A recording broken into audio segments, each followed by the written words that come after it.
para quem está chegando agora, boa tarde, para quem já estava aqui antes com a gente, nesse dia aí de webinário, né, uma tarde inteira, né, Marlene, que estamos falando, fazendo um raio-x, né, do câncer de ovário. A gente já teve uma mesa incrível de abertura com a jornada, né, da paciente, tivemos uma mesa agora fantástica também com profissionais da saúde falando aí sobre, desde que sim, os hospitais estão abertos, funcionando, operações seguras, até as novas tecnologias, a importância dos testes genéticos, e a gente parte aqui para esse nosso último painel que vai voar, o tempo, né, voa, mas que bom para você que está assistindo, a gente pode mandar pergunta, tá? A Denise Black está aqui, ó, mandando as perguntas para a gente. É super importante que as suas perguntas cheguem e sejam verbalizadas. E para esse próximo painel a gente vai falar muito de políticas públicas, incluindo aí desde vacinação, né, a vacina do HPV, desde a lei dos 30 e dos 60 dias, várias coisas. Então, eu vou anunciar aqui, vou chamando aqui, as pessoas vão entrando aqui na nossa sala, tá? Vou começar convidando para se juntar a nós a Ana Goretti Calume Maranhão, ela que é médica pediatra do Programa Nacional de Imunização, o PNI, como a gente chama, do Ministério da Saúde. Boa tarde, Ana. Boa tarde, oi Marlene, oi Guta. Obrigada, Ana. Com vocês. Prazer também ter você aqui com a gente. Vou convidar para quem estava assistindo a mesa anterior, a doutora Andréia Paiva Gadelha Guimarães, ela estava com a gente no painel anterior. Para quem está chegando agora, ela é oncologista, ela é vice-líder do Centro de Referência dos Tumores Ginecológicos, do AC Camargo Cancer Center, e ela também é integrante da Sociedade Brasileira de Oncologia Clínica. Oi, Andréia, bom ter você com a gente de novo aqui. Oi, boa tarde a todos, um grande prazer estar nessa mesa aí com a Marlene, com a Ana Goretti, que a gente está sempre conversando, tentando mudar aí a realidade do câncer de colo de útero aí no país, de uma forma geral. Sim, é um grande prazer. Bom. Que bom que você pode continuar com a gente aqui mais nesse painel. Quem também se junta a nós é a Edenir Inês Palmero, ela é bióloga com mestrado e doutorado em genética e biologia molecular pela UFS, a Universidade Federal do Rio Grande do Sul, e ela atua na área de genética com ênfase em oncogenética. Seja muito bem-vinda, Edenir. Boa tarde. Obrigada, boa tarde a todos. É um prazer estar aqui com vocês e participar dessa mesa que aborda aí uma temática tão importante para todos nós. Muito, muito, muito. Quem também se junta a nós é a doutora Sabina Bandeira Aleixo, ela é médica, oncologista do Hospital Evangélico de Cachoeiro de Itapemirim, no Espírito Santo, e também do Instituto de Oncologia Sul Capixaba, lá no Espírito Santo. E doutora Sabina foi citada aqui na nossa mesa de abertura, né? Samantha Laurindo falou de você com muito carinho, viu? Seu nome foi lembrado aqui. Boa tarde, seja muito bem-vinda. Boa tarde, obrigada pelo convite. Obrigada, Marlene, Guta, tá nessa mesa com essas mulheres tão especiais, Edenir, né? A Andréia e a Ana Goretti, se eu não me engano, né? Obrigada. Vamos falar de um tema realmente muito importante. A Samantha, que falou antes, realmente atravessou uma jornada aí para chegar no tratamento, né? E ela, a gente tem feito várias coisas juntos para tentar melhorar um pouco a realidade aqui do Espírito Santo, do sul do Espírito Santo, onde a gente está, que é uma região que está na região sudeste, mas ela tem muitos aspectos de subdesenvolvimento que não competem ao sudeste, e a gente tenta melhorar. Eu, na qualidade de filha de capixaba, meu pai é capixaba, conheço, de Vitória, conheço muito a região aí, e falo muito sempre com muito carinho, até falando com a Samantha, falamos da moqueca capixaba. Olha, a gente tem mais tinha duas pessoas que estão previstas para entrar, a gente está tentando se conectar aqui com elas. Uma é a deputada federal, Silvia Cristina, ela é presidente da Frente Parlamentar Mista em prol da luta contra o câncer. Eu não sei se ela já está aqui na nossa salinha, que a gente chama de backstage, mas assim que a gente começa e assim que ela chegar, ela entra e se junta a nós. E quem também estaria aqui com a gente, vamos ver se a gente consegue se conectar, consegue uma conectividade, a deputada federal, Tereza Nelma. Ela é professora, psicóloga e pós-graduada em educação especial. E aqui com a gente também a Marlene, que é fundadora e presidente do Instituto Lado a Lado pela Vida. Então, eu vou começar com você, doutora Edenir, sobre um assunto que a gente já falou aqui na mesa anterior, mas a gente gostaria de te ouvir muito, que é sobre a testagem genética. O que você agregaria aí para a gente da importância, de novidade, da sua experiência com a testagem genética, né? O avanço que ela traz aí de tempo, inclusive, né? Num diagnóstico futuro. Esse é um tema realmente muito relevante, né? A gente fala hoje muito em medicina personalizada, em fazer o atendimento ao paciente conforme as características do próprio paciente. Então, quando a gente pensa em realizar um teste genético, a gente está pensando em vários possíveis benefícios, né? A gente consegue identificar aquelas pessoas de alto risco, as famílias, né? Porque aí a gente, quando está falando, por exemplo, de um câncer de ovário com hereditário, aí a gente está falando de uma doença que a gente vai avaliar não apenas o indivíduo, mas a família. Então, aí a gente vai identificar essas pessoas, essas famílias de alto risco, a gente consegue direcionar aquelas pessoas com as variantes, com as mutações, né, identificadas, para condutas de manejo específicas. Existem várias medidas redutoras de risco, cujo benefício já está comprovado. A gente também consegue identificar aquelas pessoas que não tiveram câncer, mas que têm a mutação, e por isso elas têm um risco maior de vir a desenvolver. Então, para essas pessoas, tanto você pode oferecer algumas medidas redutoras de risco, ou um segmento mais intensivo de forma a identificar precocemente caso um tumor venha a acontecer. Um outro benefício da realização do teste é que, a partir do momento em que você tem uma família, em que você identificou uma variante patogênica e você testa os familiares, você vai identificar várias pessoas dentro dessa família que não herdaram a alteração. Então, para essas pessoas, o risco de desenvolvimento de câncer vai ser o mesmo risco que o da população em geral. Então, embora ela esteja numa família de alto risco, ela deixa de ter esse alto risco por não ter herdado a alteração. Então, as medidas de rastreamento, de acompanhamento para esta mulher, no caso, vão ser as mesmas que a gente indicaria para a população em geral, considerando a faixa etária. E qual que é o nosso cenário atual no Brasil sobre o teste genético? A gente tem hoje vários centros, tanto comerciais quanto acadêmicos, que estão muito preparados para fazer o teste genético. Né? E a gente tem vários centros acadêmicos aí que fazem tanto o aconselhamento genético quanto o teste. No entanto, o SUS, né, o nosso Sistema Único de Saúde, ele não cobre ainda a realização dos testes genéticos. O que nós tivemos há alguns anos atrás foi a inclusão dos testes pela ANS, né? Então, pela Agência Nacional de Saúde Suplementar, a gente tem hoje a cobertura para a realização dos testes genéticos. Então, se você tem um diagnóstico de câncer de ovário, você pode, tem um plano de saúde, você pode hoje fazer um teste molecular, tanto para BRCA1 e BRCA2, que são os principais genes já associados com câncer de ovário, como até mesmo um painel, que seria um conjunto de genes, esse painel que a ANS cobre, tem 16 genes, então avalia 16 regiões do nosso material genético, na busca de alguma alteração patogênica, né, alguma mutação nesses genes. Então, assim, o que a gente pode dizer, na verdade, é que nós avançamos bastante no sentido de ter a cobertura pelos planos de saúde.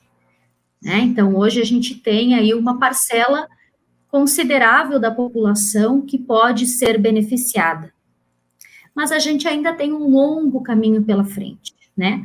A gente sabe aí que mais ou menos 75% da nossa população é dependente quase que exclusivamente do serviço de saúde oferecido e fornecido pelo Sistema Único de Saúde.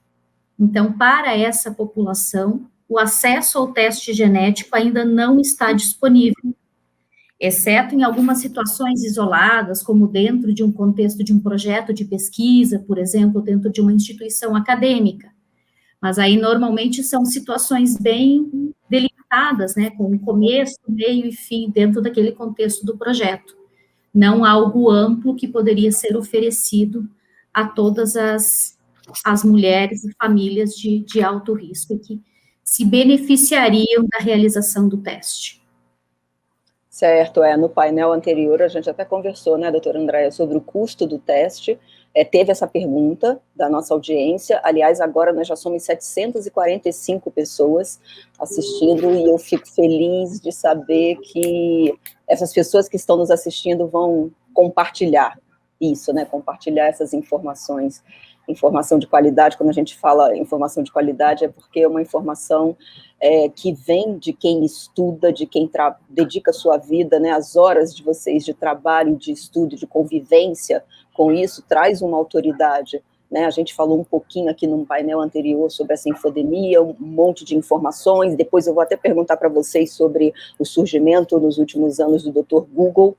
O doutor Google, meu Deus do céu, que nervoso que, né, a gente passa com o doutor Google. Eu falo, meu Deus, era tão melhor quando eu levava o meu exame fechadinho para o médico, sabe? A gente só abria lá o resultado na hora. Mas, enfim, queria fazer uma pergunta agora sobre a vacinação, sobre imunização, a vacina do HPV, para a doutora Ana Goretti. A gente não podia, nesse debate, né, deixar de fora essa questão da imunização, e aí queria que você falasse um pouquinho sobre a importância da vacina contra o HPV para a prevenção de lesões genitais pré-cancerosas, tanto, né, colo de útero, na região da vulva, da vagina, e uma pergunta que é muito, muito assertiva. A gente pode dizer que as próximas gerações de mulheres vão estar livres desse tipo de doença? Bom, gente, de novo, boa tarde, Marlene. O meu super obrigada por essa oportunidade da gente estar aqui no Programa Nacional de Imunização, falando sobre um tema que é tão especial para a gente, que é a vacina HPV, né? Respondendo a sua pergunta, eu vou começar pela essa questão de qual é o impacto da vacinação HPV para nós, mulheres, né? E eu digo que sim, né? Hoje, vacinar os nossos adolescentes de hoje é proporcionar a eles um futuro livre do câncer de colo uterino, não só do câncer de colo uterino, na verdade, de outros tumores relacionados com a vacina, relacionado com o vírus HPV, lembrando a vocês que a infecção HPV é a doença sexualmente transmissível mais comum em todo o planeta, né? A maioria de homens e mulheres em todo o mundo, em algum período da sua vida, vai ter contato com esse vírus, né? Felizmente, a maioria deles, essa evolução vai ser benigna, transitória, mas a gente tem uma parte aí pequena que pode evoluir para lesões pré-cancerígenas, a própria lesão cancerígena, e as verrugas genitais, que é uma doença que ela não mata, mas é uma doença extremamente estigmatizante, com tratamento muito difícil e doloroso, né? E hoje já se sabe que 98% dos cânceres de colo e de útero são causados pelo vírus HPV, né? 70% deles pelo o tipo 16 e 18, que felizmente são contemplados dentro da vacina que o Brasil utiliza, que é a vacina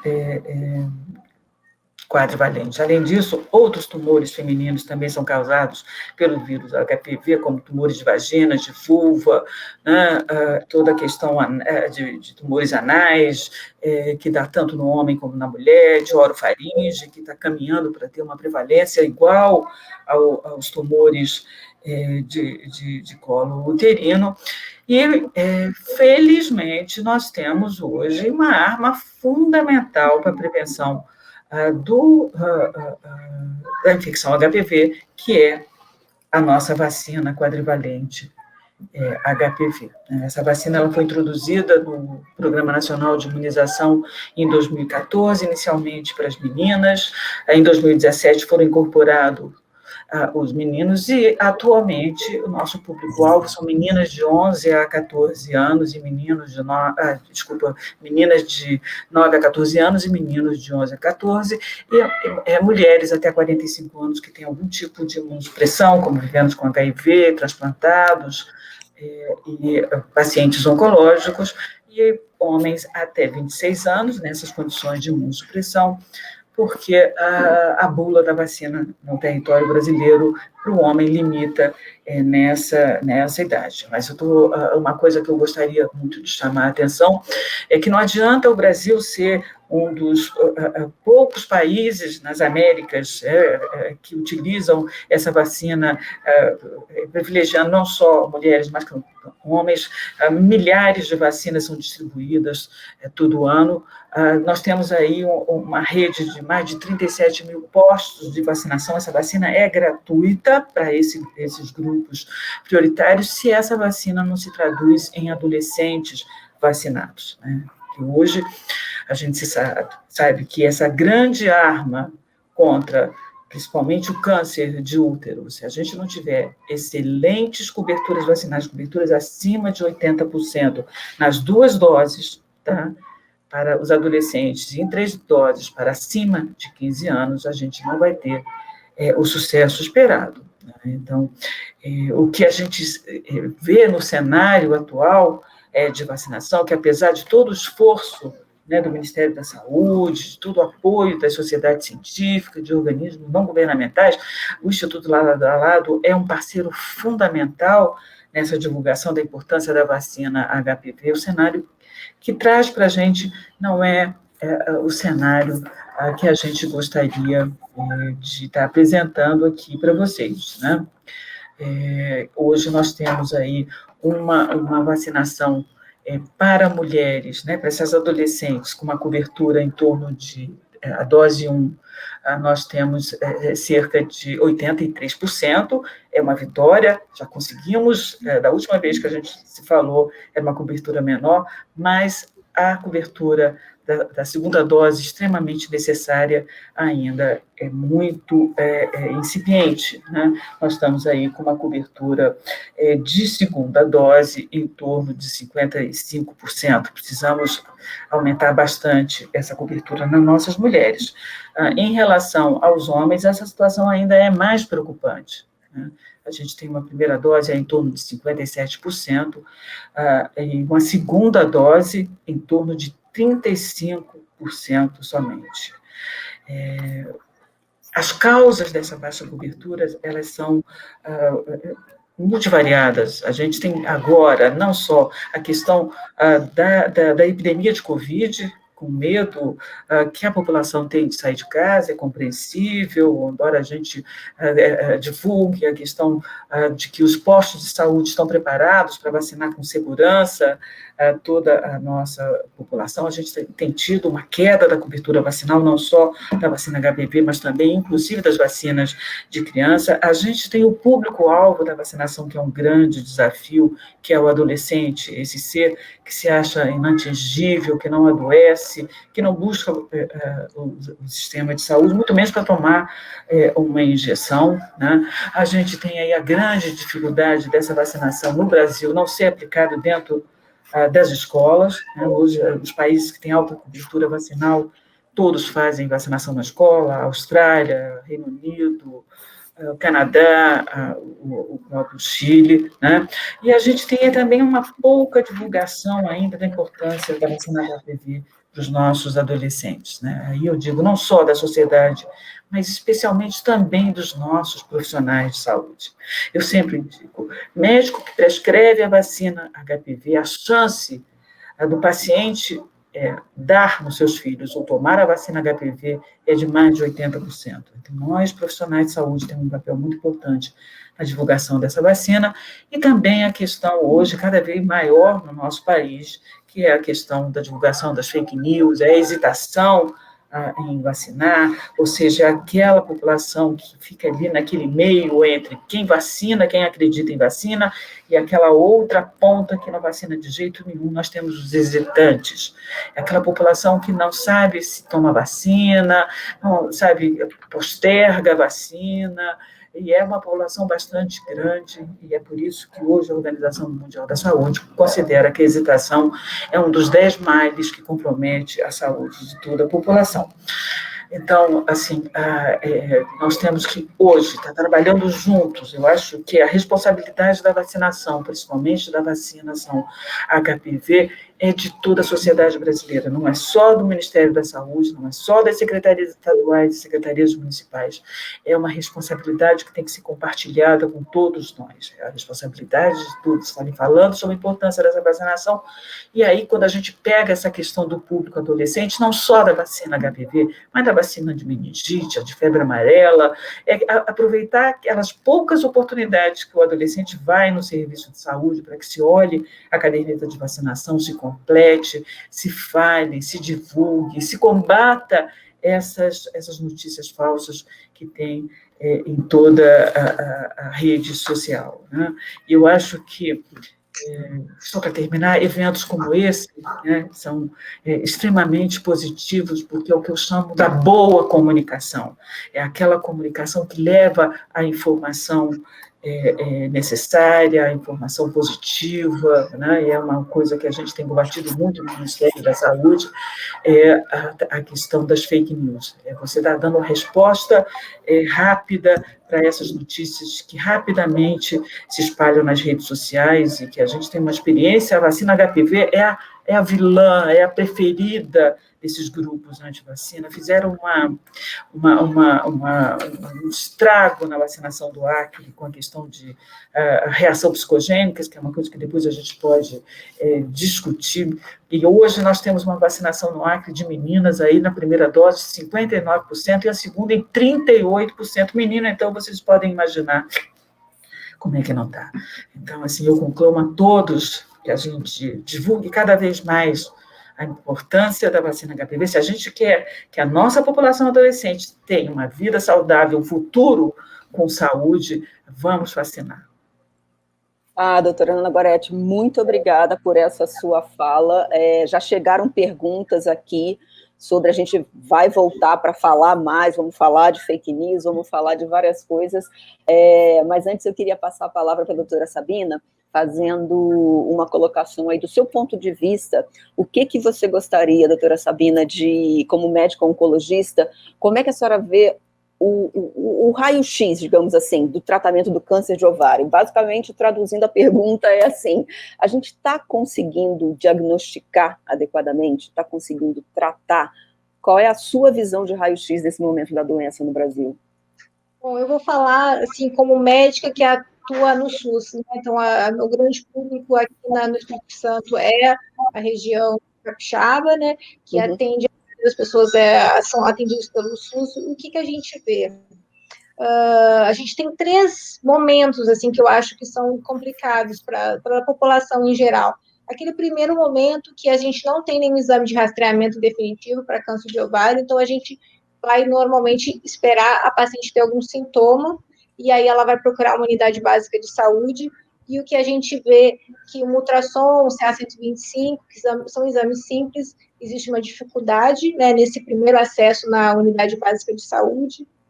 Mas vamos lá, a pessoa conseguiu fazer o ultrassom, faz o CA-125, há uma suspeita, essa unidade básica encaminha, referencia para o hospital terceirizado, centro de referência do tratamento.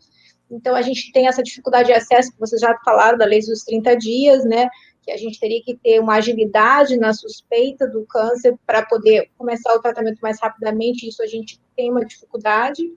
E aí, depois, quando a pessoa chega na unidade básica, assim, chega ao hospital de referência, a gente tem um outro gargalo, que é o que eu queria falar bastante. Assim, o tratamento do ovário, a gente está falando de teste genético, que realmente é importante, a gente fala de drogas novas, mas o tratamento na pessoa que tem câncer de ovário, fundamental é a cirurgia. Então, assim, a cirurgia, tem vários estudos dizendo que uma cirurgia mal feita não tem correção. o tratamento fundamental de uma pessoa que tem câncer de ovário é uma boa cirurgia, porque fazer um teste depois genético, confirma que ela tem BRCA, hoje em dia os tratamentos com inibidores da PARP, eles estão autorizados para doença metastática, não é para paciente com tratamento curativo.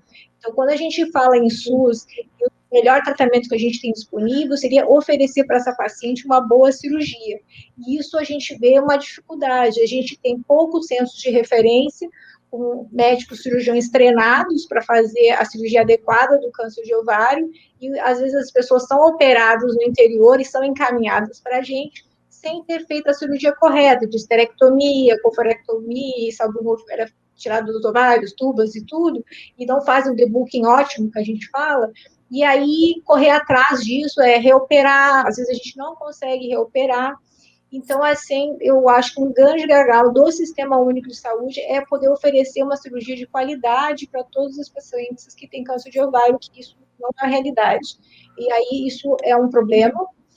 Em relação ao tratamento, uma boa cirurgia, o tratamento adjuvante com quimioterapia no SUS, hoje em dia o que a gente faz, na rede privada também é a mesma coisa, é quimioterapia baseada em platina, que é uma coisa que todos têm acesso, tanto no SUS como na rede privada. As pessoas, as mulheres que operaram, elas vão ter acesso à quimioterapia adjuvante com a platina, então isso é um ponto positivo para nós, então a gente consegue, se a paciente conseguir ir no centro fazer uma boa cirurgia, ela consegue complementar com quimioterapia, então aí a gente conseguiria no SUS, se estiver no local assim ideal, ela vai conseguir fazer o tratamento adequado. E aí, um terceiro momento, que hoje em dia, com tudo que a gente sabe da informação genética, realmente para a gente, se pega uma mulher que tem história na familiar, alguém já teve câncer de mama, colo retal, a gente sabe que ela tem que fazer a pesquisa genética, porque talvez para ela não mude muita coisa, porque ela já desenvolveu, né, já está tratando, mas às vezes, né, para a família como um todo é importante esse planejamento familiar, para saber o que ela tem, se ela realmente tem BRCA, se ela vai ter risco de câncer de mama. Então, assim, a gente ainda tem vários gargalos, e eu ainda acho que um tema que é pouco falado é em relação à cirurgia. E tem estudos já evidenciando que centros, eles pegam pacientes que foram operados com cirurgiões qualificados, que sabem operar câncer de ovário, e pegam centros onde não há cirurgiões treinados. E a mortalidade é maior nos centros que não têm treinamento do cirurgião, e a sobrevida também é menor nos que não têm treinamento. Então, assim, uma coisa que a gente também tem que tentar melhorar é a qualidade e o treinamento dos nossos cirurgiões, para melhorar a qualidade das nossas cirurgias, e assim também a gente conseguir aumentar a sobrevida das mulheres, né? Então, acho que, em resumo, no SUS ainda tem muita coisa para melhorar, mas uma coisa que se fala pouco é uma coisa que não é tão custosa, é treinamento do cirurgião oncológico. Muito obrigada, doutora Sabrina, por colocar, digamos assim, nessa roda, nessa discussão, essa questão, né, do treinamento de profissionais no SUS, para que você, falando aí sobre as estatísticas, né, sobre o percentual de uma cirurgia ser bem sucedida ou não, a gente está lidando com vidas, e os números sempre impressionam. Acho que caiu o sinal, tá voltando aqui, né, da doutora Gorete. Queria fazer uma pergunta agora para a doutora Andréia, que estava com a gente lá na outra mesa, e até na primeira mesa aqui do dia, no comecinho do webinar da Jornada do Paciente, a gente conversou com a Mariana Elizabeth, que ela contou o caso dela, que ela é portadora, né, da mutação, o gene conhecido como BRCA1, e a gente falou do caso da Angelina Jolie. E esse caso foi muito importante, né? A Angelina Jolie escreveu um artigo que foi publicado como um editorial de opinião no New York Times, isso repercutiu no mundo inteiro, por ela ser a celebridade que ela é. E aí, doutora Andréia, queria saber, para a gente ver o impacto de uma informação, né? O impacto de uma campanha, o impacto de uma voz potente como a dela, num veículo potente como o New York Times, de chegar a mais pessoas. Eu pergunto do ponto de vista eu estava lendo no site do Dr. Drauzio Varela, que na época em que esse caso da Angelina Jolie foi divulgado, em que ela escreveu aquele artigo dela, aumentou absurdamente a procura nos consultórios médicos, a procura de pessoas querendo se informar, aí um bolo de informações, pessoas extremamente preocupadas. Vocês, como médicos, como profissionais da saúde, sentiram o impacto dessa informação? Então, esse impacto foi muito grande e ele repercute até hoje. Eu acho que o posicionamento dela foi de extrema valia para todos nós. Eu acho que pacientes e não pacientes, eu acho que lançou um alerta de um problema que até então se desconhecia, né? No caso, Angelina Jolie tinha 2 pessoas, a mãe e a avó, com históricos de câncer, e foi detectado com uma mutação de BRCA1, e ela, em virtude disso, foi submetida a cirurgias. Ela, apesar de não ter diagnóstico de câncer, ela foi para as famosas abordagens profiláticas, preventivas, para que ela não viesse a desenvolver, que são várias estratégias, que são desde controles radiológicos, que pode ser feito, ou estratégias cirúrgicas redutoras de risco, ou mesmo até o uso de algumas medicações que são bloqueadores hormonais como estratégia também para prevenção de. Ela optou pela estratégia cirúrgica, ela foi inicialmente para a mastectomia redutora de risco, ou mastectomia profilática, que consiste na retirada das glândulas de ambas as mamas, e posteriormente ela fez uma segunda abordagem, a primeira para diminuir risco de câncer de mama, e a segunda, retirada de útero e ovários para prevenção de câncer de ovário. Só para a gente ter uma noção, o risco durante a vida da população, de uma forma geral, de ter câncer de mama é da ordem de 12%. Naquelas pacientes com mutação de BRCA1, isso gira em torno de 65%, até um pouco mais. Com mutação de BRCA2, de 45%. No caso da população feminina de câncer de ovário, durante a vida, de 1,3%, sendo com aquelas com mutação de BRCA1 de 39% e mutação de BRCA2 de 11%. Então, assim, isso são dados importantes e que são fundamentais, esse grau de conhecimento, para que a pessoa possa optar por a melhor estratégia que lhe convenha, né, pontuando todas as opções que se tem para um acompanhamento, sabendo que ela é uma população de risco, que ela tem um risco maior do que a população habitual de desenvolvimento de câncer de mama ou câncer de ovário. Então, o teste genético, eu acho que a Edenir pode até falar melhor do que isso, é sempre um assunto importante, muitas vezes até difícil para alguns pacientes aceitarem. É importante que todos nós que lidamos com a saúde, nós oncologistas vivemos muito isso no dia a dia, que é de colocar daquela importância para aquela pessoa, para aquela paciente e para os seus familiares. Porque isso, hoje, para paciente com câncer de ovário, isso tem um grau de importância, porque a gente tem aí novas estratégias de tratamento. O tratamento padrão é, como já colocado aí pela Sabina, de cirurgia seguida de químio, mas a gente sabe que essas pacientes têm um risco elevado de recidivas só com essas estratégias de tratamento. Por isso, hoje, principalmente, como a grande maioria é diagnosticada em estágios mais avançados, que a gente chama estádios 3 e 4, elas se levantaram as estratégias de terapia de manutenção de tratamento, que buscam hoje a redução do risco dessas voltas. E isso hoje, o conhecimento da mutação de BRCA1 e 2, a gente consegue individualizar tratamento e proporcionar a algumas pacientes a menor risco de recidivas, o que tem um grau de importância muito grande. Porque se a gente coloca, quando a paciente com câncer de ovário tem uma volta do tumor, isso muitas vezes isso inclui, na maioria das vezes, um novo tratamento, seja ele de cirurgia, seja ele de quimioterapia de novo.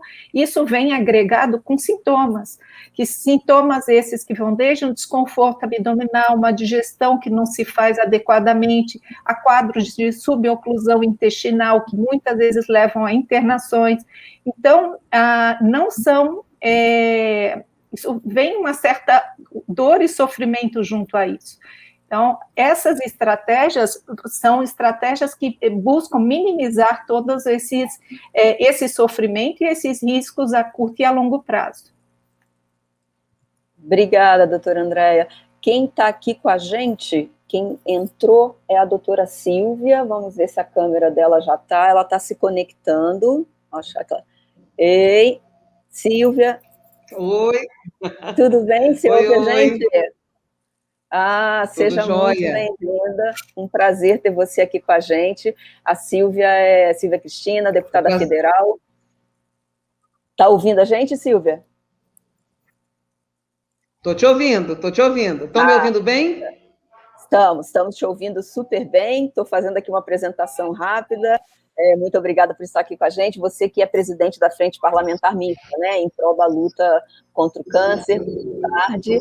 E a gente queria te perguntar, já, Silvia, jogando você aí na roda da conversa, do ponto de vista do SUS, a gente está conseguindo dar um tratamento digno, um tratamento adequado para as mulheres com um diagnóstico de um tumor feminino?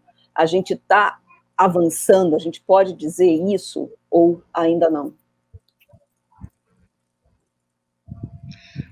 Boa tarde para todas vocês. Quero fazer menção à nossa querida Marlene, né? Uma pessoa que eu tenho maior estima. Desculpa, tive alguns problemas aqui, por isso que não consegui entrar antes, mas agora 100%. São esses eventos que nós gostamos de participar, especialmente para poder falar daquilo que nós estamos fazendo na Câmara Federal, mas também para poder dar resposta, né? É triste dizer para você que nós ainda não estamos avançando da maneira como nós gostaríamos.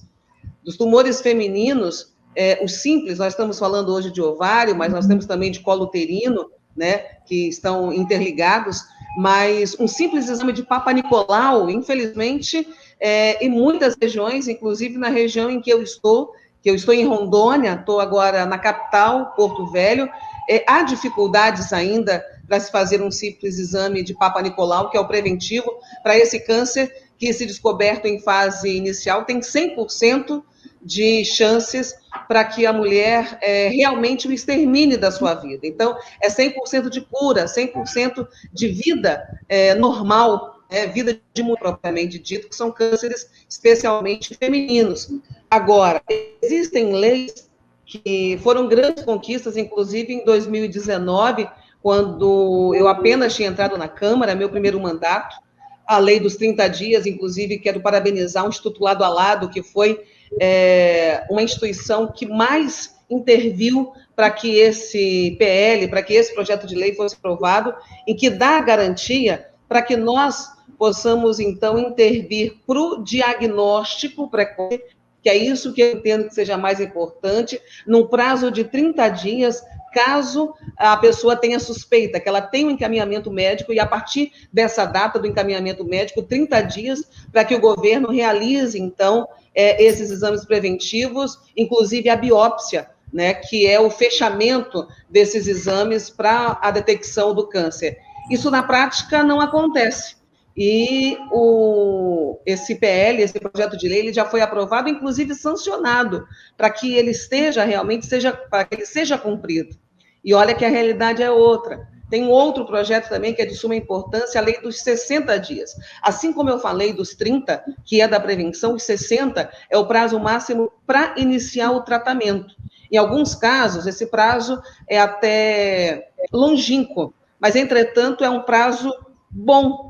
Mas isso, na prática, também, infelizmente, em alguns casos, isso não acontece. Então, nós precisamos avançar. Temos cobrado isso de maneira efetiva, inclusive através do Estatuto da Pessoa com Deficiência, do Estatuto da Pessoa Portadora de Câncer, que é do nosso querido Eduardo Braide, hoje prefeito lá do Maranhão, mas esteve conosco de maneira muito atuante na Câmara Federal, e agora, através tanto das comissões, mas também da frente parlamentar, nós estamos, inclusive, trabalhando esse estatuto que é de suma importância, mas o que nós queremos agora, só para poder encerrar, porque é algo que toca muito em mim, né? Nós temos que dar uma resposta concreta, e assim como aconteceu na pandemia, que ninguém esperava, que foram destinadas verbas extras, todo mundo se mexeu, os projetos que iam para a Câmara Federal nós aprovávamos em tempo recorde. É dessa maneira que nós também queremos que aconteça com o câncer, porque a pandemia ela vai passar, eu não tenho dúvida disso, ela vai passar, mas o câncer ele vai continuar. E, diferente do que acontecia antes da pandemia, o pós-pandemia é muito mais assustador para a gente. Por quê? Porque as pessoas estão deixando de fazer a sua prevenção, estão deixando, infelizmente, de ter esse diagnóstico precoce. Então, é realmente complicado a gente trabalhar nesse momento, mas nós queremos que tenhamos, na verdade, essa resposta efetiva. Das reuniões que estão acontecendo, inclusive reuniões remotas com o ministro Queiroga, acredito que agora não precisa dar mais baixa em titulares, nós já tivemos várias, inclusive quando as coisas estavam caminhando, aí recomeçava um outro ciclo, porque quando há substituição, infelizmente, é essa a realidade, mesmo que seja o mesmo governo, mas foi isso que aconteceu em todas as saídas dos ministros. Eu acredito que o Queiroga agora não saia, inclusive o admiro, tenho muita admiração por ele e penso que é uma pessoa muito competente para estar no cargo, mas nós não precisamos de mais baixas, porque já levamos a conhecimento a nossa preocupação e daquilo que nós queremos que o governo faça com a nossa ajuda, claro, com a ajuda da Câmara Federal, que tem o propósito de aprovar todos os orçamentos extras, aquilo que for destinado para o câncer, porque, infelizmente, nós vamos ter casos avançadíssimos no pós-pandemia, e aí é que nós temos que entrar realmente para poder talhar, vamos dizer dessa maneira, esses casos, e infelizmente essas pessoas que vão sofrer bastante, mas que nós podemos ajudar de maneira efetiva via SUS e via governo nas suas cidades, nos seus estados, no nosso Brasil, a qual nós somos responsáveis. Muito obrigada, Silvia, muito obrigada aí por essa fala. Quando você fala da celeridade das votações, né, veio aquela frase na cabeça, né, o câncer não espera, né, o câncer, verdade. A velocidade dele, ele não espera. A gente sabe que nenhuma doença espera, e a gente sabe o impacto do tempo, mas o câncer é cruel. Vocês que lidam, né, com pacientes no dia a dia, vocês sabem disso, vocês observam isso na prática. Agora, Marlene, a gente queria te ouvir também nessa mesa, do ponto de vista de quem fundou um instituto, do ponto de vista de você como representante da sociedade civil, qual é o seu raio-x do câncer de ovário? Como a Silvia falou, o Instituto Lado a Lado pela Vida aí foi super importante, né, para reverberar a lei. A gente vê um avanço de uma criação da lei, mas a gente não vê a aplicação dela. Qual é o raio-x do ponto de vista de quem fundou um instituto?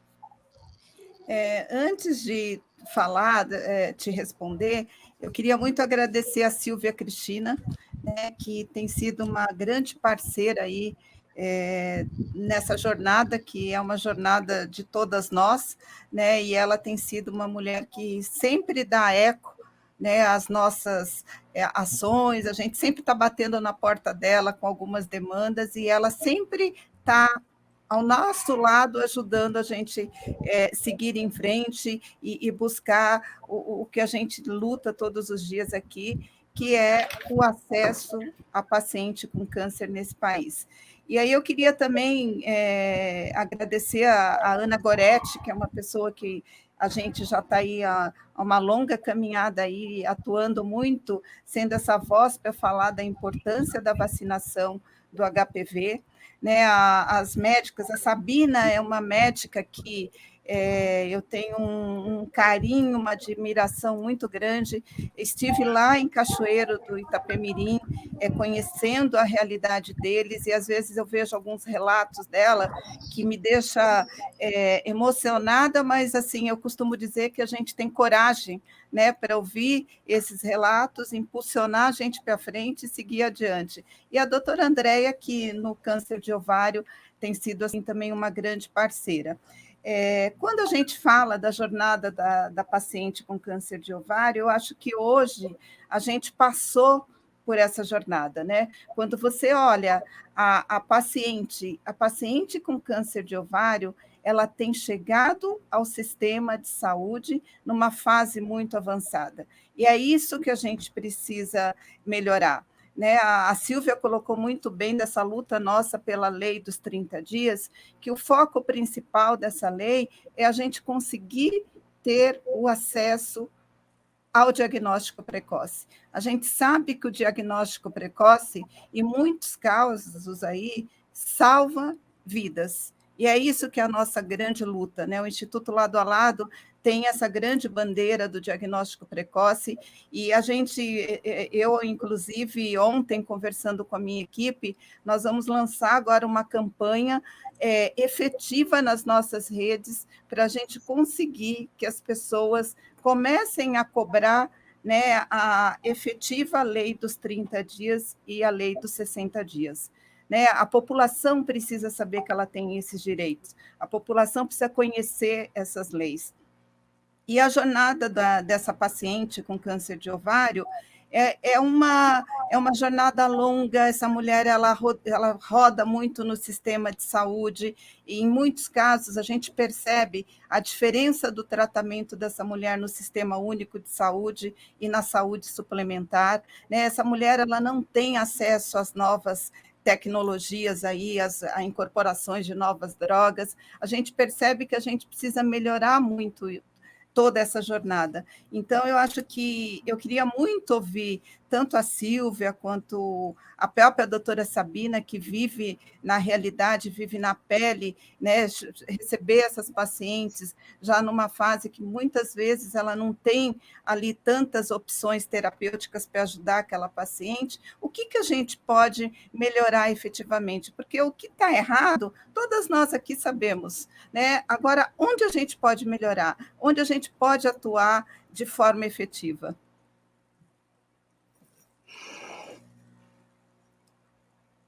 Vocês querem responder aí, Sabina, por favor? Não, vou falar. Eu acho que o grande gargalo é o acesso à lei dos 30 dias. Para mim, que atuo na rede pública, assim, meu público é SUS, eu vejo que é a grande dificuldade. A gente precisa de uma unidade básica de saúde com médicos treinados e que eles consigam fazer um encaminhamento em tempo hábil. Não dá mais para não ter preventivo na unidade básica, não dá mais para não ter mamografia, não dá mais para não poder pedir um ultrassom transvaginal. Isso atrasa demais o tratamento. Então, hoje em dia, câncer de ovário na rede pública é a maioria estágio 3 ou 4, que são estágios extremamente difíceis de curar, né? Tem gente que fala que não vai ter como curar, né? E a gente teria que progredir na atenção primária para ter esse acesso rápido aos serviços terciários. Em relação aos serviços terciários, eu ainda acho que a gente está pecando muito em não controlar a qualidade do serviço que é prestado. Como eu falei, uma cirurgia, o câncer de ovário só vai ser curado se a pessoa for bem operada. Não tem quimioterapia, não tem medicamento novo que vai resolver uma cirurgia mal feita. Então, a gente precisaria trabalhar com esses centros de referência, eles terem índices, indicadores, metas de qualidade. A remuneração teria que ser baseada um pouco nesse critério para a gente ver melhores qualidades de cirurgias e, no caso, desfechos. Os tratamentos, com certeza, devem melhorar. A gente, hoje em dia, tem uma defasagem muito grande de saúde suplementar e o SUS, mas ainda acho que uma cirurgia, eu vejo muita cirurgia mal feita. A gente recebe muito paciente do interior mal operado e isso não tem como resolver. E a gente fica de mãos atadas. Então, a gente precisa de melhorar. No câncer de mama também, no câncer de colo de útero também, muitas cirurgias mal feitas. O cirurgião oncológico tem um papel fundamental, e às vezes a gente fica falando em medicamento, mas não tem nenhum medicamento, não tem nenhuma radioterapia que resolve uma cirurgia mal feita. E claro que a gente deve trabalhar, ao meu ver, para incluir as novas tecnologias, a genética é fundamental, mas às vezes eu ainda fico pensando que a gente não faz o básico bem feito, então tem que melhorar bastante ainda. E melhorar eu penso que a remuneração dos serviços de oncologia deveria passar por avaliação de qualidade do serviço prestado. Obrigada, Sabina. Edenir, você quer falar um pouco? Eu acho que a Marlene trouxe um ponto aqui que é uma grande angústia, né, para todas vocês e para todos nós como cidadão, que é esses mundos paralelos que coexistem, né? Enquanto você tem uma medicina de ponta avançada, que a gente comemora o avanço dos testes genéticos, a gente falou aqui sobre como ele custava muito caro. Agora, ele continua custando caro, né? A partir do momento que ele custa R$2.000, ele é extremamente caro para 99% da população brasileira. Mas, do seu ponto de vista profissional, isso te dá uma angústia de você ver tanta tecnologia de ponta, mas saber que a maior parte da nossa população não tem acesso a isso? Exatamente, eu acho que esse é um grande problema, né? Eu acho que a gente tem o avanço da tecnologia, a gente tem esse avanço nos últimos anos que foi brutal, né, tanto na parte da genética, quanto nas indústrias farmacêuticas, desenvolvimento de novos fármacos, mas infelizmente isso não é de acesso, né, a grande parte da população. E a gente vê isso, e isso é muito, muito frustrante, né, e o que a doutora Sabina estava falando agora é uma realidade, né, a gente tem coisas, assim, muito básicas, que precisam ser tratadas, que precisam ser melhoradas, né? Mas, por outro lado, a gente sabe que se a gente conseguir avançar em várias frentes, e a gente conseguir, de alguma forma, proporcionar a todo paciente o acesso às novas tecnologias, a gente consegue, talvez, direcionar a esse paciente, fazer um diagnóstico precoce. Fazendo um diagnóstico precoce, a chance de a gente ter melhores cirurgias, melhores resultados nas cirurgias, também é maior, né? Quando a gente fala do valor do teste, realmente ele ainda é um valor bastante alto para grande parte da população. Mas o que é uma coisa que precisa ser levado em conta também, que quando a gente pensa aí no valor de R$2.000, a gente está falando de um teste, um primeiro teste na família, certo? Que é o teste em que a gente vai identificar qual é a mutação que está na família.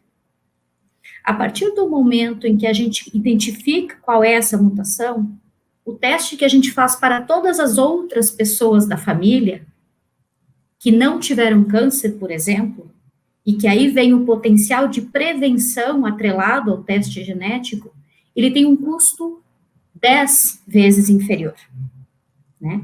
Então, aí, quando a gente coloca na balança o valor do teste de um familiar, que é 10 vezes inferior ao valor do teste inicial, e aí, do outro lado, a gente coloca quanto a gente vai economizar, na verdade, tendo esse diagnóstico precoce, tanto economizar em tratamentos, muitas vezes paliativos, quanto melhora na qualidade de vida e em anos ganhos para essa paciente, né? Então, tem vários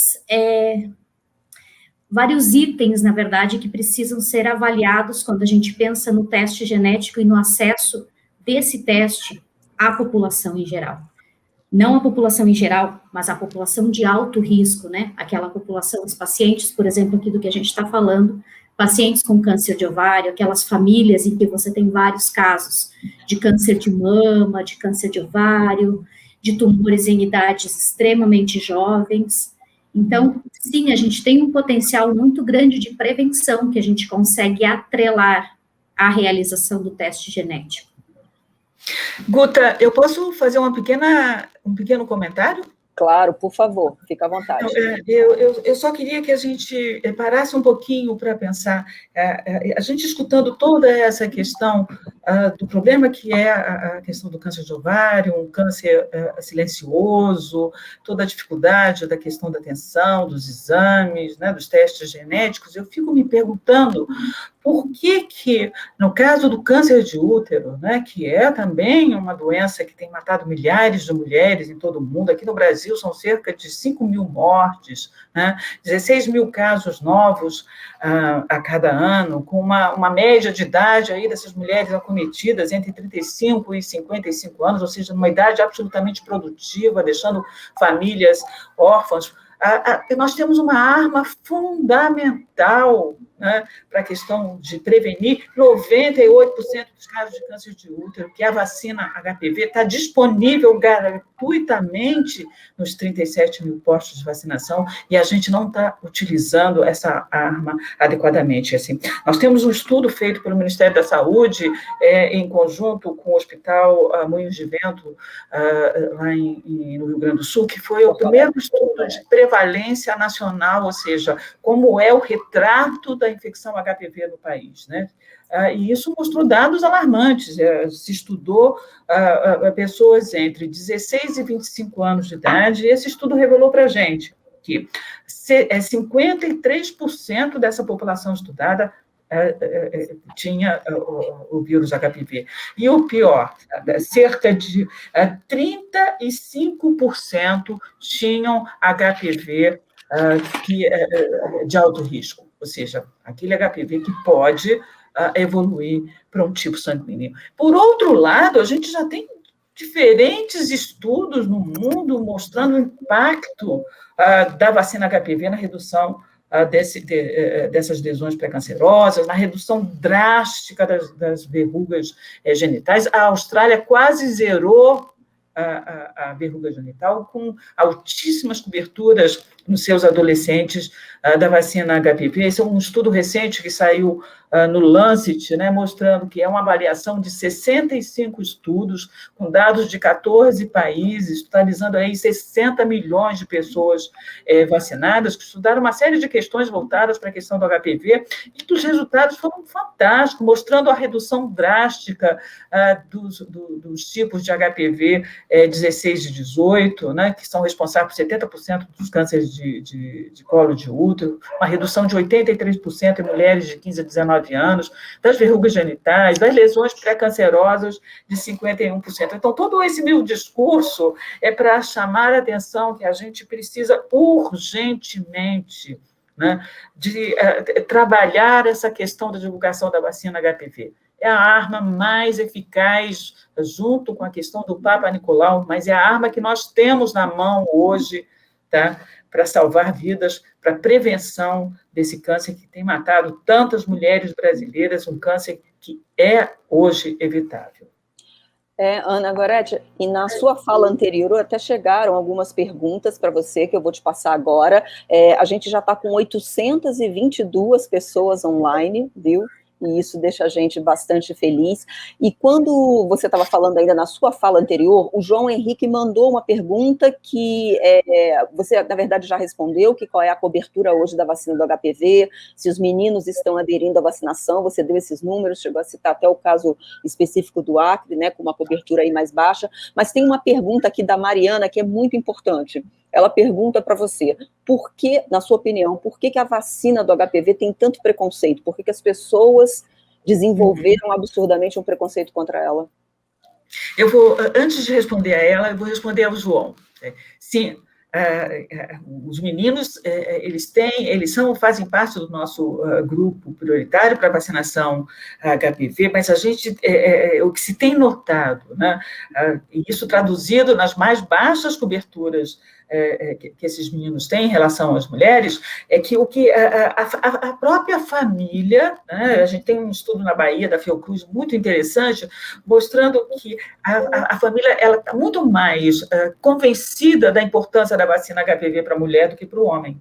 Então, ainda tem um desconhecimento muito grande da importância da vacinação para o homem, quais são os efeitos negativos que tem hoje a questão do vírus HPV na população masculina, que é uma coisa que a gente também tem que começar a melhorar essa divulgação. Em relação a essa questão do preconceito, sim, a vacina HPV não é só a principal vacina que os grupos antivacinas têm trabalhado muito, porque como é uma vacina que as pessoas ligam muito à questão do sexo, né, a questão da doença sexualmente transmissível, que é, na verdade, um equívoco que a vacina vai fazer com que essas meninas e esses meninos tenham uma iniciação sexual mais precoce. A gente já tem vários estudos mostrando que isso é um mito. Na verdade, os adolescentes que se vacinam com a vacina HPV, eles são muito mais cuidadosos em relação a essa questão, não há nenhum tipo de vinculação entre vacinar e iniciar precocemente a sua vida sexual, e tem toda a questão do mito, a questão das igrejas, né? É de fato uma vacina onde toda essa questão ela é muito exacerbada. É uma coisa engraçada, porque você tem a vacina de hepatite B também, que é indicada para aquele adolescente que não tomou durante a sua vida de criança, mas não é uma vacina tão estigmatizada em relação à questão da vida sexual como é a vacina HPV. A gente tem hoje, se você pegar grupos antivacinas, essa é uma questão fundamental que eles colocam como um fator negativo para vacinar os adolescentes. E tem uma pergunta aqui interessante da Maria Tereza, para você também, que ela pergunta se as escolas seriam uma estratégia num cenário pós-Covid para aumentar a cobertura vacinal contra o HPV. Certamente. Se vocês lembram, quando nós introduzimos a vacina HPV em 2014, a primeira vacinação, a primeira dose da vacina foi dada nas escolas. Foi um sucesso. Com 3 meses, nós tínhamos alcançado quase 100%. É lá, é na escola, é no ambiente escolar, onde está esse adolescente, onde ele passa a maior parte da vida. E ela tem uma outra questão mais importante, que torna o palco escolar como um local fantástico para vacinação de adolescente. Lá você pode trabalhar o professor instruído, o professor sensibilizado, ele vai sensibilizar não só o aluno, mas vai sensibilizar também a família desses alunos para a questão da importância não só da vacina HPV, mas de todo o calendário, e aí eu digo infantil, dos adolescentes. É uma forma fantástica de se vacinar. Agora, tem outro lado também, né? Não só com a questão da pandemia, mas é o seguinte, hoje, com 37 mil postos de vacinação, com toda uma questão de deficiência de pessoal nesses postos de vacinação, agora, especialmente, onde quase a força de trabalho está sendo voltada para vacinação, para a questão da vacinação Covid, para o atendimento do Covid, você vacinar na escola significa você ter que tirar o pessoal de um posto de saúde para levar para o ambiente escolar. Então, hoje, a gente tem que também pensar que essa é uma estratégia operacional de difícil execução. Eu acho que o ideal é a gente trabalhar uma integração entre a escola e a unidade de saúde. A gente tem alguns estados da federação que a gente tem, inclusive, leis lá estaduais que dizem que você só matricula a sua criança e seu adolescente com a carteira de vacinação em dia.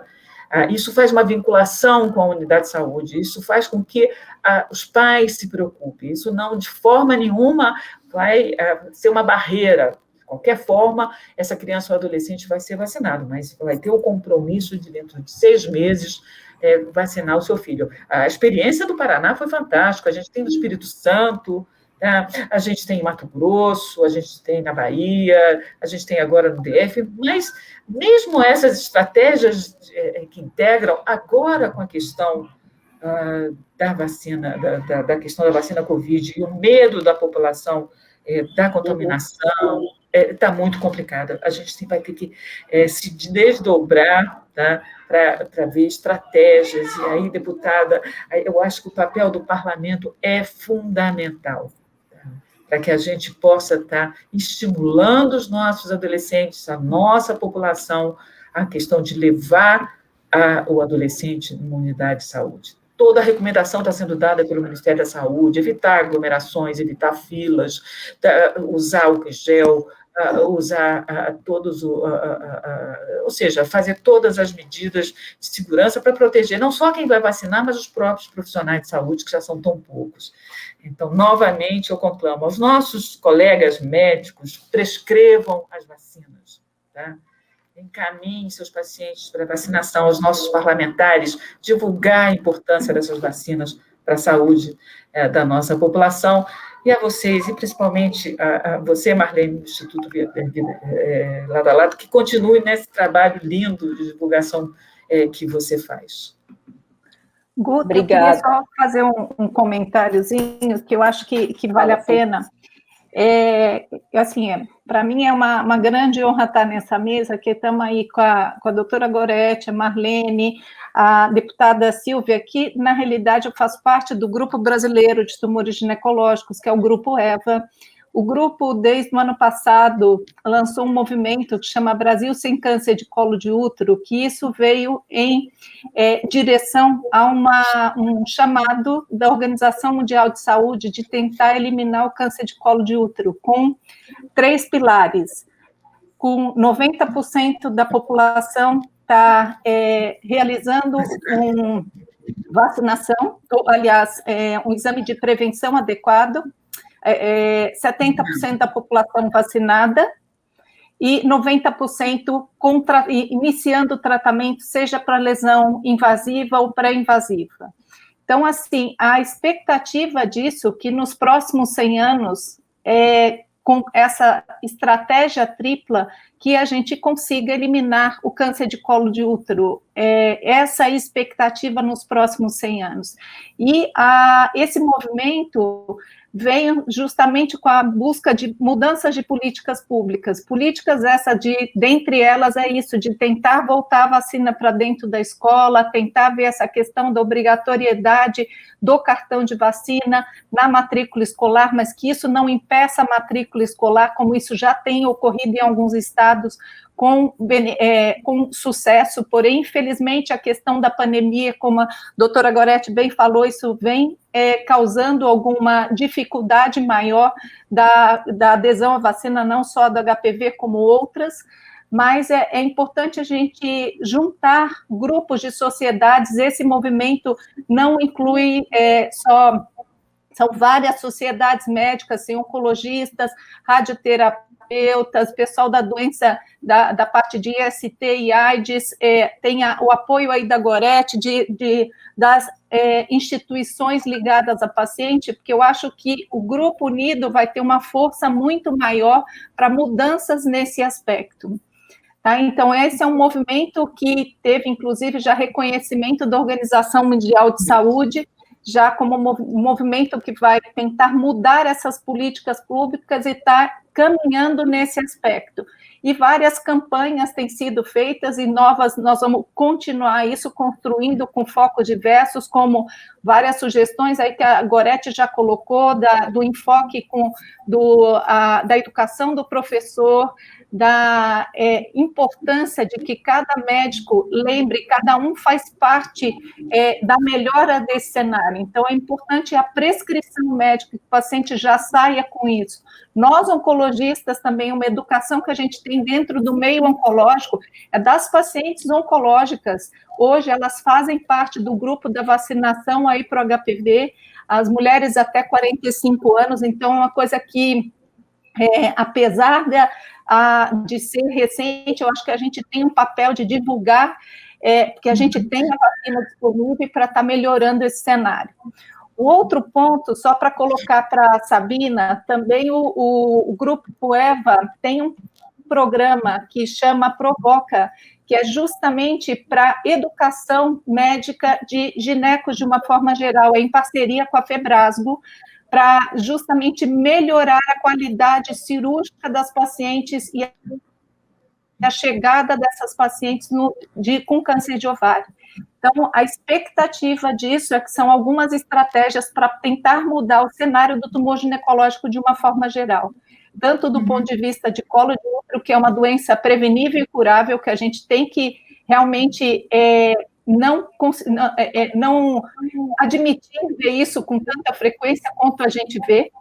A pandemia, eu vejo, apesar de eu não estar num serviço que é um serviço misto, a gente viu que a pandemia trouxe uma repercussão muito grande, o número de diagnósticos de mulheres com câncer de colo de útero que vem chegado ultimamente tem sido bastante elevado, e é isso, são mulheres jovens em fase economicamente ativa e que vão passar por tratamentos que têm seu grau de sequelas a curto e a longo prazo muito importantes. E elas têm, muitas vezes, seus filhos pequenos e mesmo, às vezes, com tratamento, apesar do avançar do diagnóstico, muitas vezes, mesmo com tratamento, elas acabam a falecer pelo fato de chegarem já com doença muito avançada, em que a perspectiva de tratamento é baixa. Então, acho que a gente tem que começar lá, juntar cada vez mais as sociedades para que a gente tenha uma força maior de mudanças de políticas públicas. Posso falar uma coisinha só para complementar? Não, isso que a Andrea falou e é muito importante. Assim, eu faço mestrado em políticas públicas, que é um tema que me interessa muito, e em tumores femininos. O meu mestrado é em câncer de colo de útero aqui na região. Então, é impressionante o sul do Espírito Santo, assim, os indicadores são que nem infelizmente, o norte do país. O câncer de colo de útero está em primeiro lugar, né? Não chega a estar em primeiro lugar aqui, né? Ainda é mama, mas a gente tem tumores extremamente avançados. A idade média ao diagnóstico é abaixo de 49 anos, então tumores bem agressivos, avançados.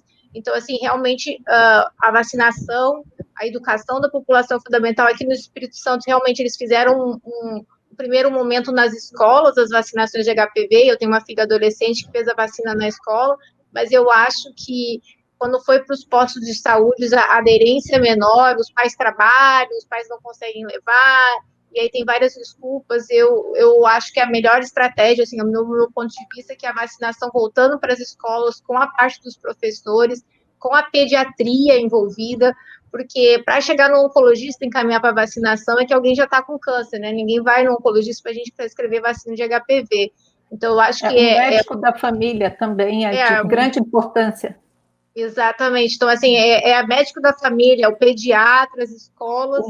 Eu acho que a vacinação do HPV é fundamental, porque senão a gente ainda vai ter mulheres muito jovens morrendo de câncer de colo de útero. E aí mostra realmente o problema esses determinantes sociais, né, que a gente tem relacionados ao câncer de colo de útero, que a maioria são mulheres com baixa escolaridade, mulheres afrodescendentes, mulheres que não têm acesso, né, à educação, são as que estão mais acometidas pelo câncer de colo de útero. Então, a realidade nossa aqui do sul do Espírito Santo é igual ao norte do país.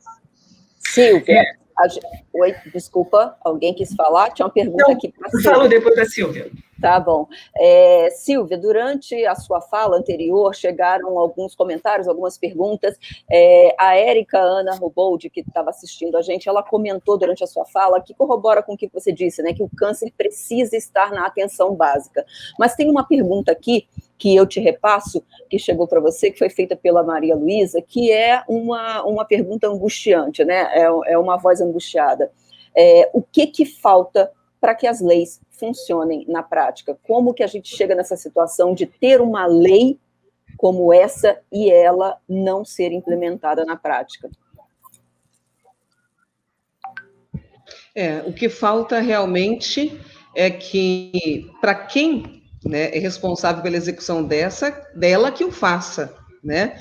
Eu acho que precisa mais sensibilidade. Nós estamos numa sala de mulheres inteligentes, mulheres que sabem realmente o que está falando. Nós temos aí oncologistas, pessoas que representam realmente, quando se fala do câncer, têm uma sensibilidade, não somente sensibilidade, mas estão super sábias com aquilo que falam, né? Eu, na região norte, e o câncer de colo uterino ultrapassa os números de câncer de mama, porque em todo o Brasil, cânceres feminino, câncer de mama, ele é o que está em primeiro lugar, mas aqui na região norte não. Em se falar de Rondônia, nós temos um problema muito sério, porque nós temos algumas regiões que são bem distantes e algumas que só conseguem chegar através de barcos ou de avião, no caso de Surpresa, e lá tem comunidade que vive para andar, então, de barquinho, né, que se chamam voadeiras aqui.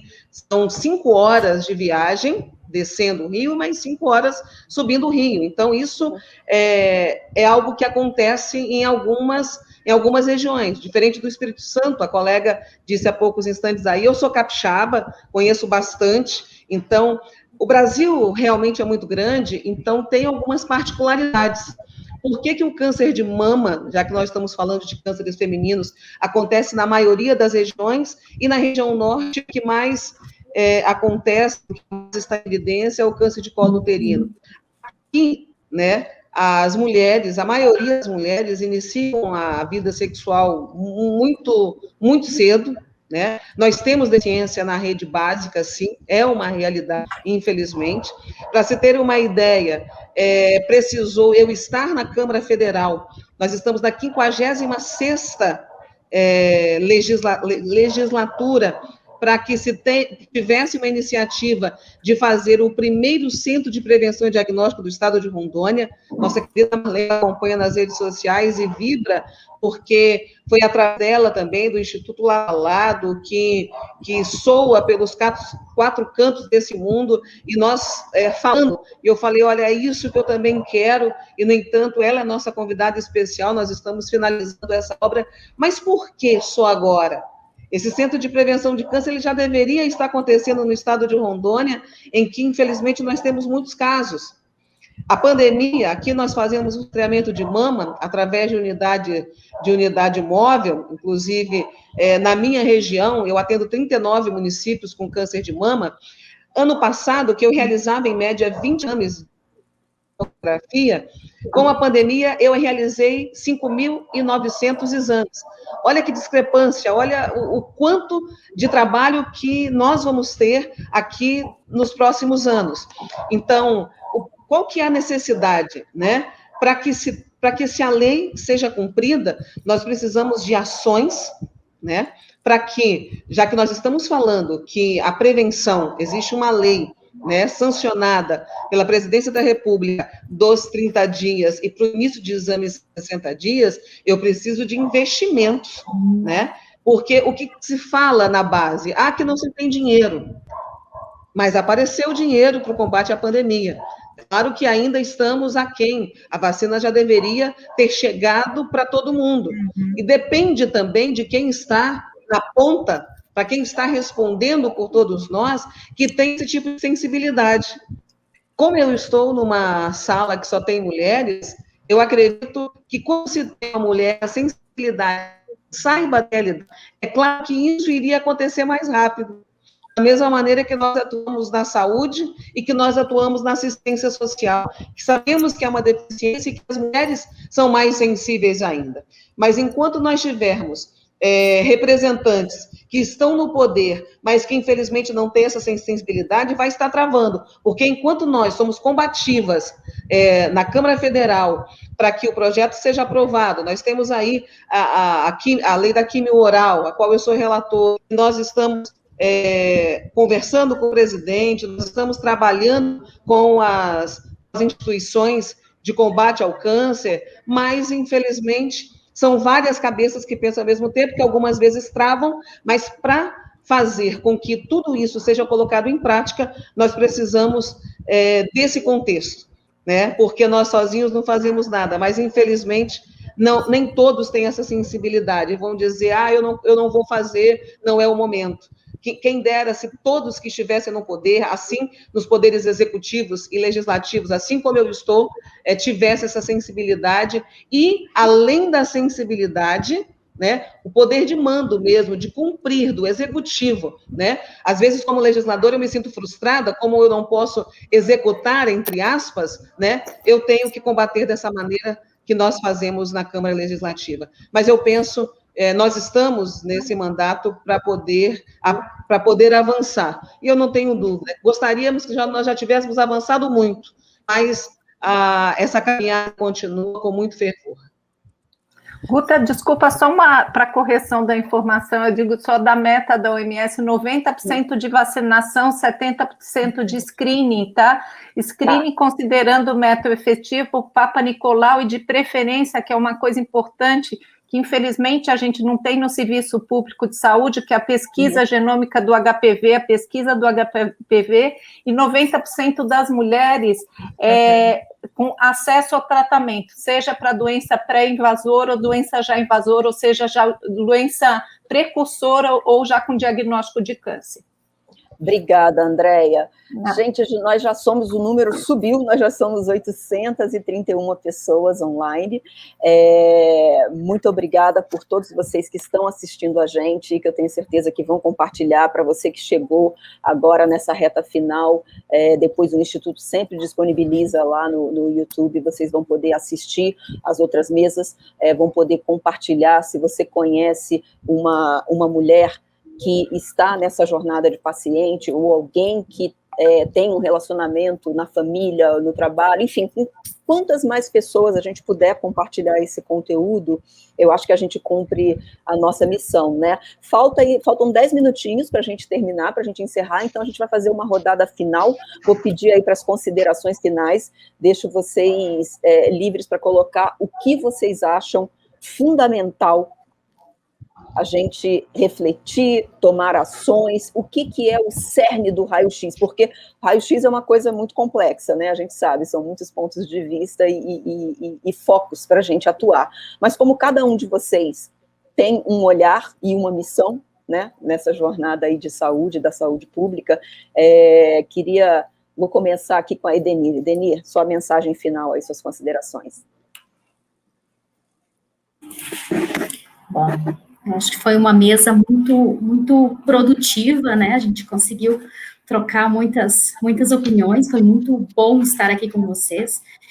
E eu acho que, assim, como mensagem final, eu acho que o mais importante é realmente a gente precisa sensibilizar os nossos gestores sobre, então, a importância do investimento em saúde.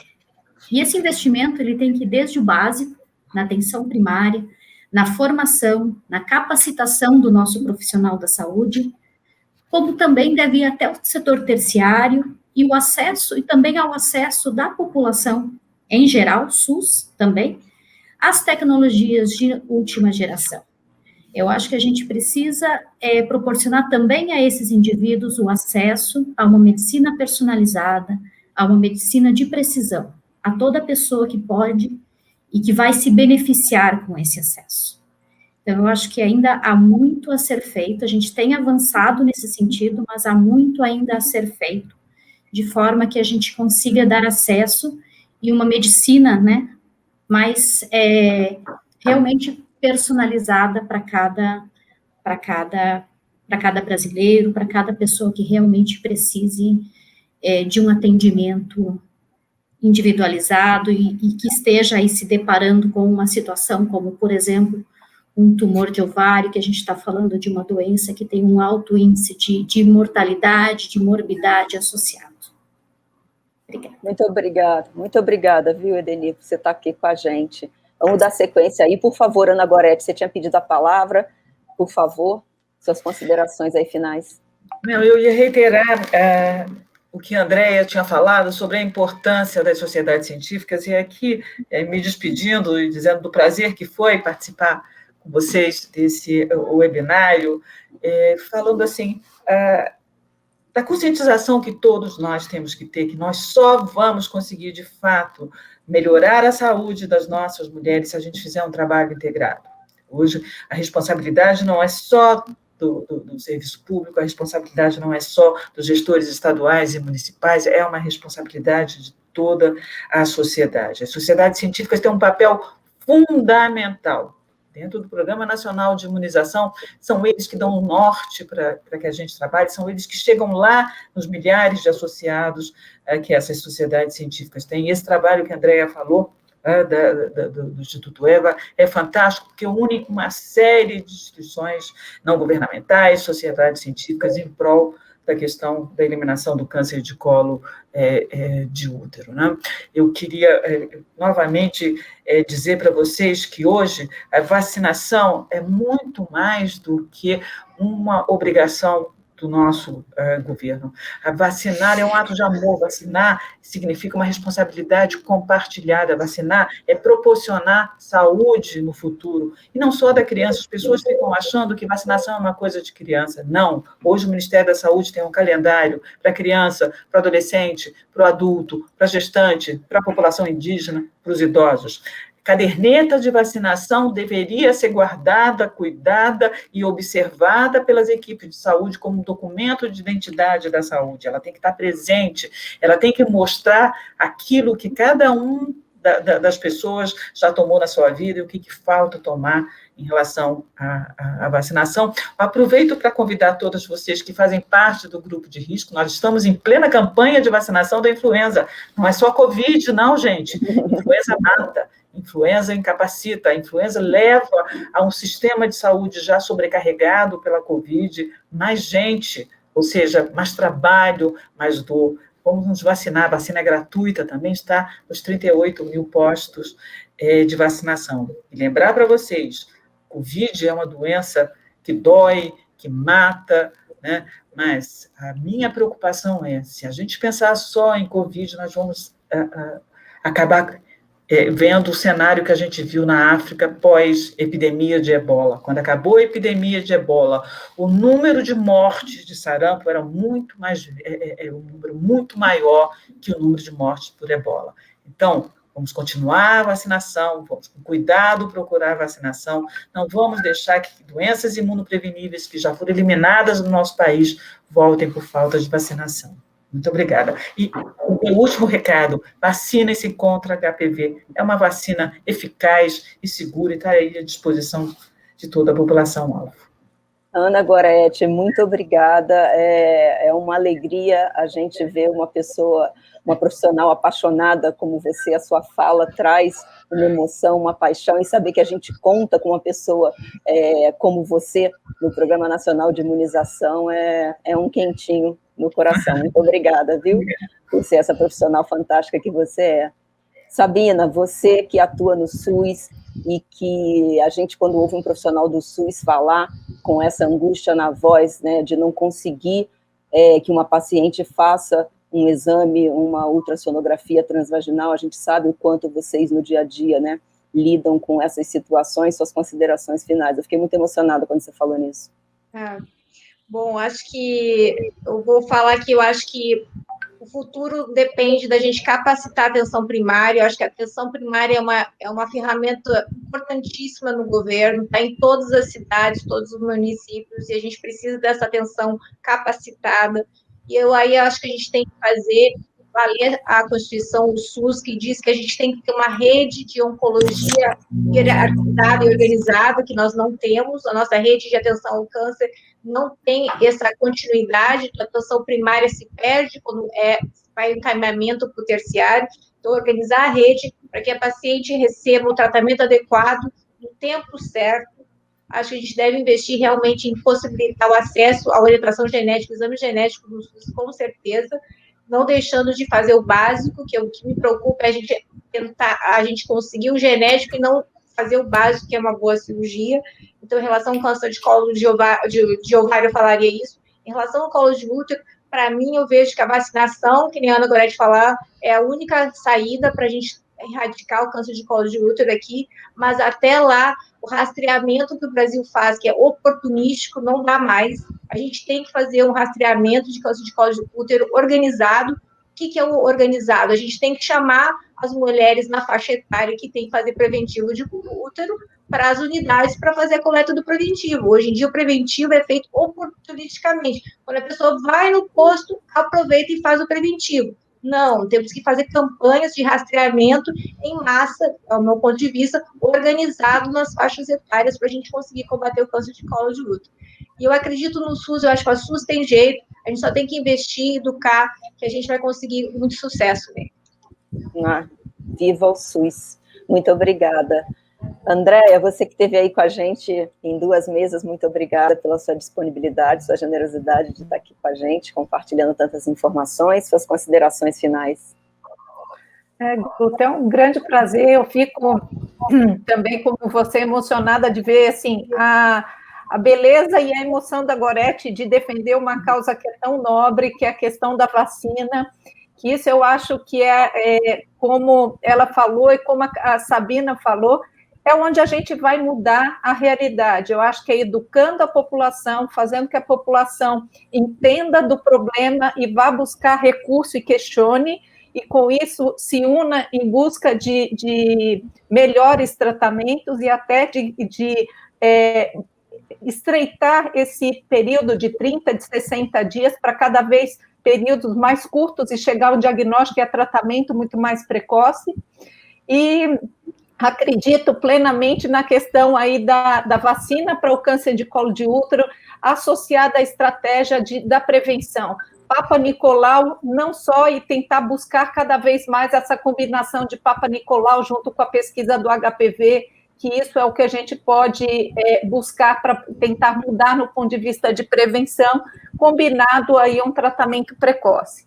Para o câncer de ovário, eu acho que a questão educacional é fundamental. A partir do momento que a mulher tem conhecimento do seu corpo e das alterações, ela vai ter condição de questionar mais o seu ginecologista e, eventualmente, e que a gente consiga mudar um pouco mais dessa realidade. Um outro ponto importante, eu acho que é educação até nas faculdades médicas, que a gente não tem isso. A questão a cadeira de oncologia ainda é muito pequena na maioria das sociedades, muitas às vezes nem tem, das faculdades muitas ainda nem tem. Então, isso é importante também começar lá da base da formação médica. Obrigada mais uma vez, para mim foi um grande prazer, aprendi muito com todos e é sempre muito rico. A Marlene, que fantástico, só tenho a agradecer e a parabenizar. Muito obrigada, a gente é que agradece também ter você aqui. Silvia, queria passar para você as suas considerações finais, dizer que é sempre um orgulho ver uma mulher no parlamento, ver uma mulher na nossa Câmara dos Deputados, você uma mulher negra, e é muito orgulho ter uma mulher como presidente de uma frente parlamentar, né, que está aí na luta contra o câncer. Então, queria passar aí para você suas considerações finais. Eu que agradeço, mais uma vez, por poder participar. Já participei de vários eventos do Instituto Lado a Lado, pessoalmente, em Brasília. Então, hoje nos resta participar de maneira remota, mas com o coração bem aquecido e bem disposto a dobrar o trabalho, especialmente essa pandemia. Já estamos, nós não paramos.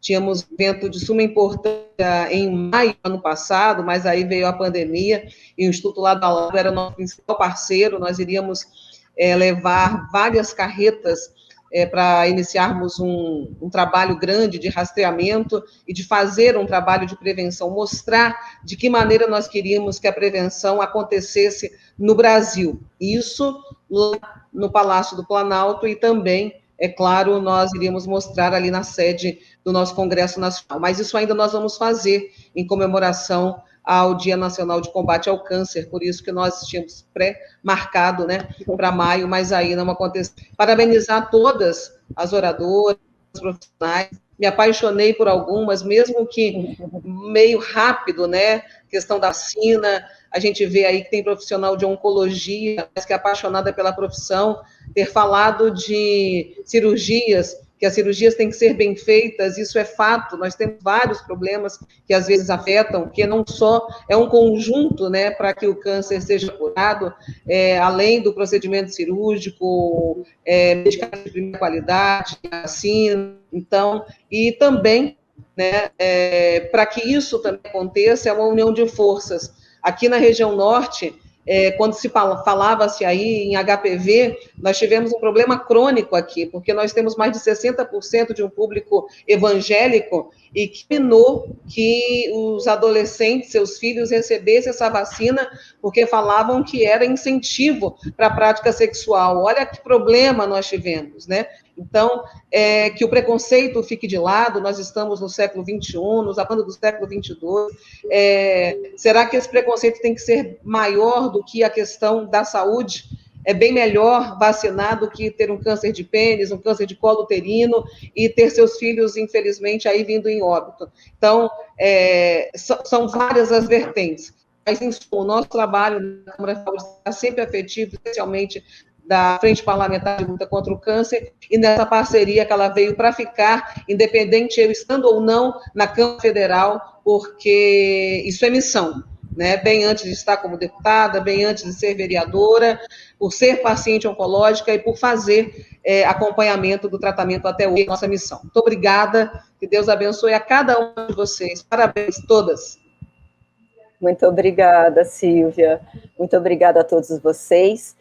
Muito obrigada a todas vocês e todos que estão assistindo a gente online. Acho que o dia 8 está chegando aí, né? É uma data que vai falar ao coração nosso. E antes de passar a palavra para a Marlene, para ela fazer o encerramento, Marlene, acho que em nome de todo mundo aqui, a gente pode agradecer você, que é essa figura que é um orgulho para a sociedade civil. A sociedade civil, a gente também precisa, deve, também é responsabilidade nossa cobrar, né, cobrar o nosso parlamento, cobrar o executivo, é obrigação nossa ter esse olhar para a saúde, e você não só tem esse olhar, como você foi uma mulher que foi lá e fez. Então, acho que em nome, né, de todas nós, a gente pode te agradecer. Muito obrigada, viu? Eu queria agradecer a todas vocês, né? Cada uma de vocês sabe assim o respeito, o carinho e a admiração que eu tenho por cada uma de vocês e pelas pessoas que passaram hoje aqui. E eu acho que a tarde de hoje ela foi muito rica, porque ela trouxe para nós assim uma visão geral dos tumores femininos e com foco muito direcionado tanto para o câncer de ovário e colo de útero, né? A importância da vacinação do HPV. Então, eu queria deixar uma mensagem aqui, que eu acho que é algo que é o DNA da nossa organização. Eu acho que a gente tem que aprender no Brasil a trabalhar juntos, né? Eu acho que cada um, a sociedade de especialidade, o executivo, o legislativo, as organizações da sociedade civil, a gente tem que aprender a trabalhar junto. A gente tem que parar de ficar cada um olhando para o seu umbigo e tentando cada um ali só olhar o seu universo. A gente tem que se despir de alguns preconceitos, né? E a gente tem que ir adiante, a gente tem que unir esforços. O que não dá é para a gente continuar perdendo mulheres por falta de informação, por falta de atendimento e por falta de ter condições de ter um tratamento digno. Então, uma das coisas que para mim é muito importante é a informação e a educação. Então, é empoderar as pessoas de informação para que elas façam valer os seus direitos. E olhar para a jornada dessa paciente é algo que nos motiva muito. E o Instituto Lado a Lado, eu como líder dessa instituição, eu não meço esforços, né? Eu acho que a gente tem que se unir e a gente tem que buscar melhoria. E eu acho que a pandemia, ela nos mostrou isso, né? Que a saúde está na pauta do dia. A saúde parou a economia. Então, a importância da gente olhar para a saúde hoje de uma forma integral e melhorar o acesso da paciente. Eu sou uma incentivadora do Sistema Único de Saúde, eu luto para que o Sistema Único de Saúde ele receba e atenda a todos os brasileiros de uma forma digna.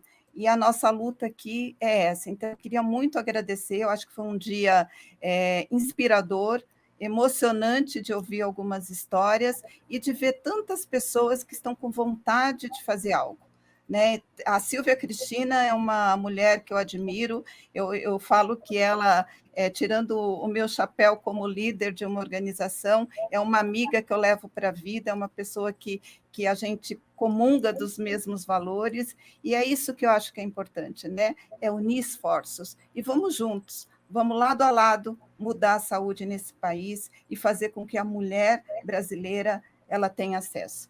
Muito obrigado. Foi uma alegria e eu espero vocês nas nossas redes, acompanhando o nosso trabalho. Muito obrigada.